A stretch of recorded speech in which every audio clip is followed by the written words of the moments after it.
Ang lahat ng bangkay meron ng gumagamit. Paano tayo makakaalis sa lugar na ito?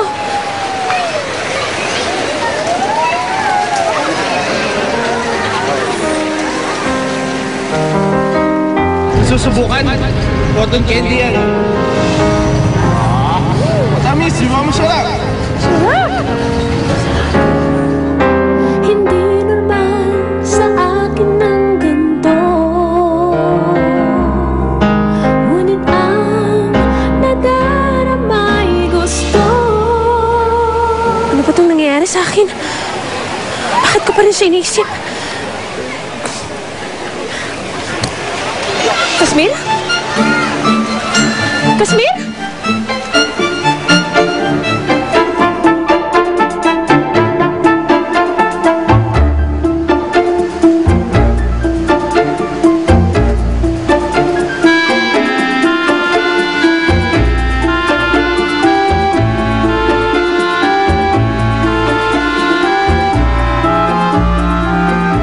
Wala si Eric dito. Nasaan siya? Nagpunta po siya sa beach nila sa Zambales, ma'am. Ha? Anong ginagawa niya doon?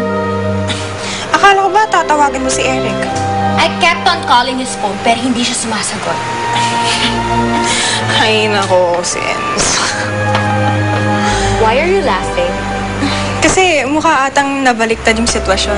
Parang ikaw yung naghahabol kay Eric ngayon, Sins. Stop it. It's not funny. Ma'am, gusto niyo pumasok muna kayo? Nandiyan naman po sila Lola at Isay. Ha? Hindi. Wag na lang. Ay, makausap yung magandang yun. Anong plano mo ngayon?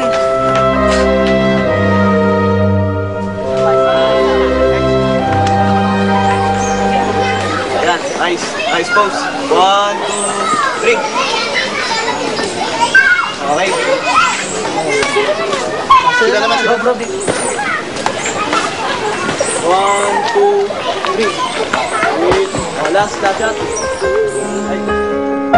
Papakita ko sa inyo, aking bagong nabiling laruan. Naka-jackpot ako ngayon!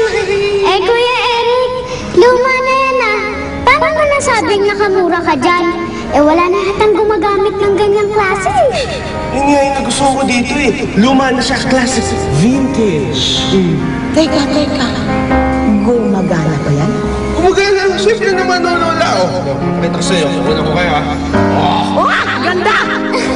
Ayun na. 1, 2. Tingnan ko lang sa iyong kagamitan. Kamangha-mangha. Ayan! Wow! Ang galing niya. Oh, ang ganda ko! Ano ito? Naipasok kayo dito? Bakit ka nagalit? Ang galing ha? Sorry. Matagal na kasing walang ganyan, Kuya Eric. Kaya ngayon lang alam niya ni Ate Griselda. Mabuti pa, kayong dalawa ang kukunan ko. Ngayon! Kapag sa iyong filmahal to, no? Ay, hindi pwede yan! Nagkanakan ako na! Isa lang shot yan. Isa lang. Mahal yun. 100 yung isang shot na yan eh. Bayaran mo! Paano to? Okay. Dikit-dikit mo na kunti. Para sweet. Dikit. Huwag malikot. Yung nakadikit talaga yung pisngi. Yan! Ay! Uy, ang ganda ka na, Jake. Parang kayang si Rogelio de la Rosa at si Carmen Rosales. Tingnan mo! Ganda. Parang mag-love team kayo. Yan! Tingnan mo ganda. Tingnan mo. Nakarito ay pag-ibig. Asan na kaya si Griselda?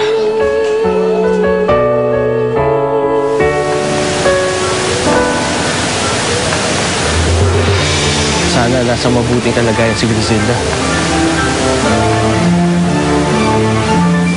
Kasmir? Asan ang lalaki yun? Kasmir!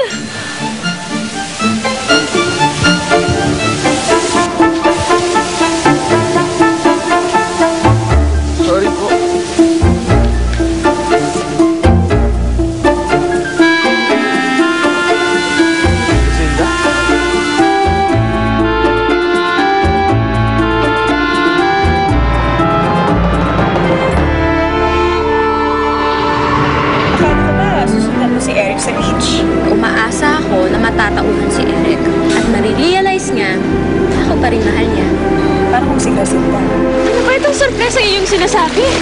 Nalay ko ang aking espada sa kanyang bangka. Napahalaga sa'yo ng espada. Mas importante, mahanapin natin ang iyong ina. Wala na si Grazilda. Umalis na siya. Sumuko na siya sa laban. At hindi na siya magpapakita sa akin o kay Eric. How can you be so sure? May nangyayari dun, oh. Magpaalam ka na sa itinuturing mong tagapagligtas ng Fantasia Fairy Godmother. Kakayanan kaya natin maglakbay ng ganito? Dahil sa mga sandaling ito, si Grazilda ay nasa gitna ng isang napakalaking unos na pinadala ko. Upang siya ay lulurin sa karagatan at tangayin sa kawalan. Grazilda!